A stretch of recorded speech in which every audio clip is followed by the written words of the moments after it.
क्या आपने कभी सोचा है कि आखिर बकरीद क्यों मनाई जाती है? क्या ये सिर्फ कुर्बानी का त्योहार है या इसके पीछे कोई बहुत बड़ा राज छुपा है? एक ऐसी कहानी जिसमें एक बाप ने अपने बेटे को अल्लाह के लिए कुर्बान करने को तैयार हो गया। सोचिए वो पल कितना मुश्किल होगा, दिल कांप उठा होगा, लेकिन फिर भी उन्होंने अल्लाह के हुक्म को सबसे ऊपर रखा। आज हम आपको बताएंगे वो हकीकत, वो ईमान की ताकत जिसने बकरीद को सिर्फ एक त्योहार नहीं बल्कि एक बहुत बड़ी सीख बना दिया। तो वीडियो को अंत तक जरूर देखिए क्योंकि ये कहानी आपके दिल को हिला देगी और ईमान को मजबूत करेगी। तो चलिए शुरू करते हैं। बकरीद ईद के इस मौके पर मैं आपको इब्राहिम अलैहिस्सलाम का वो वाक़या सुनाने जा रही हूँ जिसमें इब्राहिम अलैहिस्सलाम ने अपने इकलौते बेटे को अल्लाह की राह में कुर्बान करने के लिए राजी हो गए। वो बेटा जो उन्हें जिंदगी भर दुआएं मांगने के बाद मिला था। अल्लाह को इब्राहिम अलैहिस्सलाम की यह अदा इतनी पसंद आई कि अल्लाह ने आने वाली सारी नस्लों के लिए कुर्बानी करना वाजिब कर दिया। तो चलिए जानते हैं इब्राहिम अलैहिस्सलाम का यह हैरत अंगेज वाक़या। इब्राहिम अलैहिस्सलाम ने ख्वाब में देखा कि वो इस्माइल अलैहिस्सलाम को ज़िबा कर रहे हैं।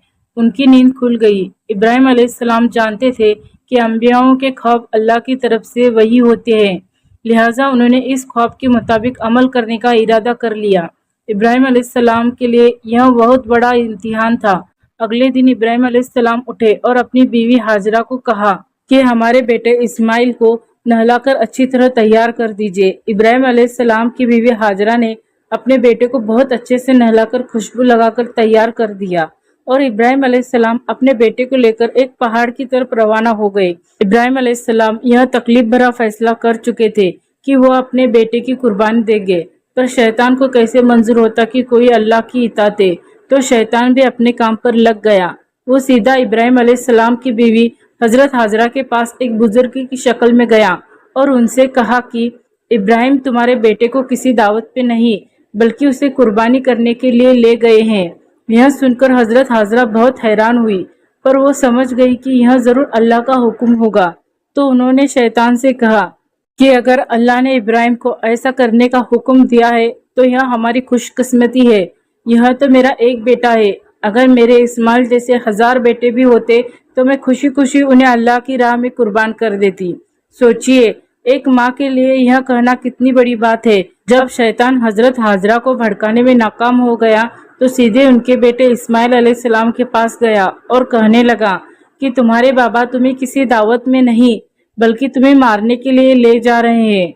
जवाब में इस्माइल अलैहिस्सलाम ने कहा कि अगर वह अल्लाह का हुक्म है तो मेरे लिए इससे बड़ी क्या खुश नसीबी की बात है कि मैं अल्लाह की राह में कुर्बान हो जाऊं। 13 साल के बच्चे में इतनी समझ और बहादुरी होना कितनी बड़ी बात है।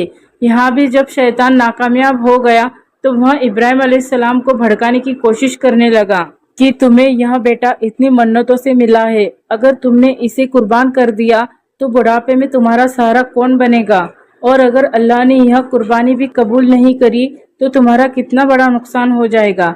ऐसा मत करो। शैतान हर तरह से उन्हें बार बार बहकाने की कोशिश करता रहा और गुस्से में आकर इब्राहिम अलैहिस्सलाम ने शैतान को पत्थर मारे। यही वजह है कि जब लोग हज पे जाते हैं तो शैतान को आज भी कंकड़ी मारी जाती है और यह हज के अहम अरकानों में से एक है।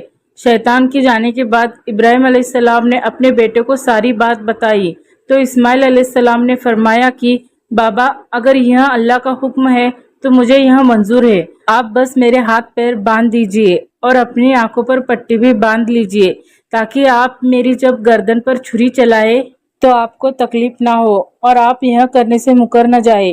बस फिर इब्राहिम अलैहिस्सलाम ने अपने बेटे के हाथ पैर बांध दिए। बाप बेटे दोनों अल्लाह का हुक्म पूरा करने के लिए पेश हो गए। इस्माइल अलैहिस्सलाम ने अपने वालिद से फरमाया, जब आप मुझे ज़िबा करने लगे तो मेरी पेशानी जमीन पर रख दीजिएगा ताकि आपको मेरा चेहरा न नजर आए और कहीं आपके हाथ रुक न जाए। इब्राहिम अलैहिस्सलाम ने ऐसा ही किया और आंखों पर पट्टी बांध ली। अब उन्होंने छुरी पकड़कर गर्दन पर चला दी, लेकिन छुरी ने गर्दन ना काटी। इब्राहिम अलैहिस्सलाम ने जोर लगाया तो उन्हें एक दुम्बे की आवाज आई।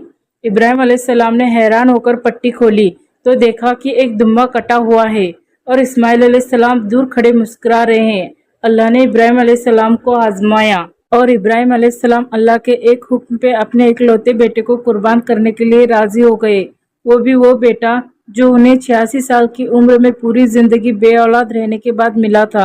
अल्लाह जालिम बादशाह नहीं, اللہ نے ابراہیم علیہ السلام سے ان کے بیٹے کو نہیں چھینا بلکہ جبرائیل علیہ السلام کو بھیج کے اسماعیل علیہ السلام کی جگہ جنت کا ایک خوبصورت دمبا قربان کر دیا۔ اس کے بعد سے اللہ نے دنیا بھر میں ابراہیم علیہ السلام کی اس سنت کو زندہ رکھا اور آج بھی دنیا بھر سے مسلمان حج کے موقع پر قربانی کرتے ہیں تاکہ اللہ کی راہ میں ابراہیم علیہ السلام کی طرح قربانی کرنے کا جذبہ پیدا ہو۔ ایک اکلوتے بیٹے کی قربانی کے لیے تیار ہو جانے کے صلے میں اور سارہ علیہ السلام کی عظمت اور نیکی کے بدلے میں اللہ نے انہیں ایک اور بیٹے اسحاق علیہ السلام کی خوشخبری دی۔ ابراہیم علیہ السلام تب 120 سال کے تھے اور سارہ علیہ السلام 90 سال کی تھی۔ دونوں پر بڑھاپا طاری ہو چکا تھا۔ اللہ نے یہ خبر سنانے کے لیے فرشتے بھیجے۔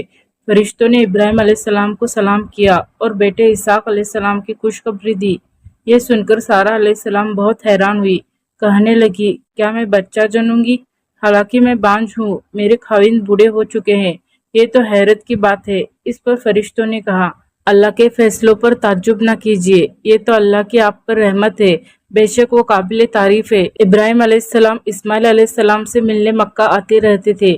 ایک مرتبہ انہوں نے فرمایا، اے میرے بیٹے، اللہ تعالیٰ نے مجھے حکم دیا ہے کہ اس مقام پر اللہ کا گھر تعمیر کرنا ہوگا۔ اسماعیل علیہ السلام نے فرمایا، میں حاضر ہوں۔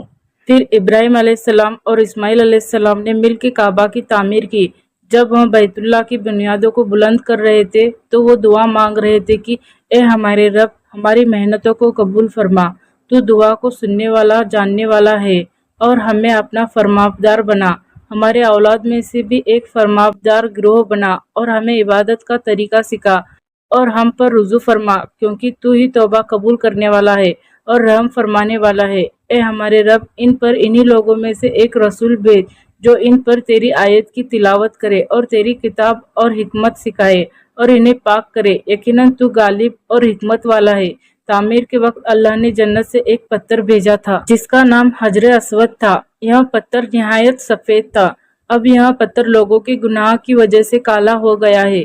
تعمیر کے وقت ابراہیم علیہ السلام ایک پتھر پر کھڑے ہوئے، وہ ننگے پیر تھے۔ اسی وقت پتھر پگھل گیا اور پتھر پر ان کے پیروں کے نشانات آ گئے۔ اسی پتھر کو آج مقام ابراہیم کہا جاتا ہے اور آج بھی لوگ اسے دیکھ سکتے ہیں۔ اس طرح کعبہ کا تعمیر ہوا۔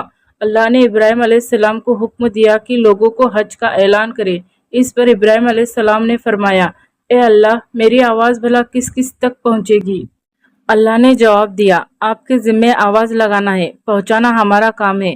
پھر ابراہیم علیہ السلام عرفات کے پہاڑ پر چڑھے اور آواز لگائی، لوگوں، بیت الحرم کا حج کرو۔ اس کی برکت سے اللہ نے بیت الحرم کی محبت لوگوں کے دلوں میں ڈال دی، جس کی وجہ سے آج تک ہر کوئی حج اور عمرہ کی خواہش رکھتا ہے اور ہزاروں لوگ ہر سال بیت اللہ کا حج کرنے کے لیے آتے ہیں۔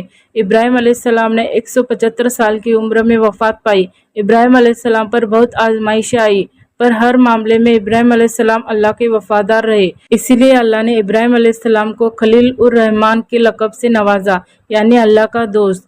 تو یہ تھا ابراہیم علیہ السلام کا واقعہ۔ اس سے ہمیں سبق ملتا ہے کہ ہمیں اپنی ساری عزیز چیزوں کو اللہ کی راہ میں قربان کرنے کا جذبہ رکھنا چاہیے۔ تو یہ ہے بقرعید کی اصلی حقیقت۔ یہ صرف جانور کی قربانی نہیں بلکہ اپنے نفس کی قربانی ہے۔ ہمیں سکھایا جاتا ہے کہ اگر اللہ کے لیے کچھ چھوڑنا پڑے تو بنا جھجک چھوڑ دے، کیونکہ اصلی کامیابی اسی میں ہے۔ اگر آپ کو یہ ویڈیو پسند آئی ہو تو لائک کریں، شیئر کریں اور چینل کو سبسکرائب کرنا بالکل نہ بھولیں، اور کمنٹ میں ضرور بتائیے کہ آپ اس بقرعید کو کیا قربانی دینے والے ہیں، صرف جانور کی یا کسی اپنی بری عادت کی۔ اللہ ہم سب کو سچا ایمان اور صحیح راستہ عطا فرمائے، آمین۔